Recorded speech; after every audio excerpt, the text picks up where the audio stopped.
Good morning.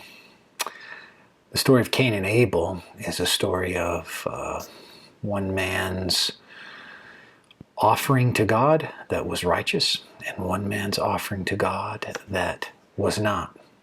What made Cain's offering unrighteous was that he gave something very ordinary, gave something very everyday, whereas Abel gave something that was the firstborn, the fattest of the flock. Cain got angry and couldn't understand why God would choose Abel's offering, and maybe he had a suspicion that he brought something ordinary, but he was unwilling to curb his anger, and God warned him and told him that sin was crouching at the door. It was waiting to master him, or he could master it. Cain chose to be mastered by sin rather than to master it, and he ended up killing his righteous brother Abel. In Hebrews 11, the first example of faith goes all the way back to Genesis 4, and it's Abel. Here's what Hebrews 11:4 says. By faith, Abel offered to God a more acceptable sacrifice than Cain, through which he was commended as righteous, God commending him by accepting his gifts.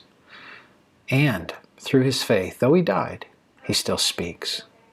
In other words, Abel has a reputation, and Abel lives in the annals of history, and he lives in those annals of history as an early marker of righteousness. And righteousness in that context, in Genesis 4, entailed giving to God his very best, as opposed to Cain, who gave something ordinary.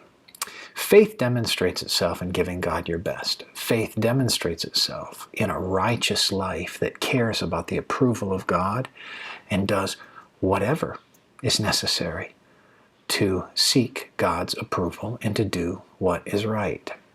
Sometimes by the horizon of our life and how we see things, it's easier to do wrong than to do right. Faith looks and says, I believe God enough that what he says is best and his character is best, and I will act in concert with his character and do what he says. Abel still speaks today over against Cain as an example of one who let faith give birth to righteousness. So today, let your faith in the Lord, the depths of your belief in him, your commitment to trust him, let it come out in righteous deeds and in righteous acts. Choose by faith to live in reflection of God's character. Have a great day.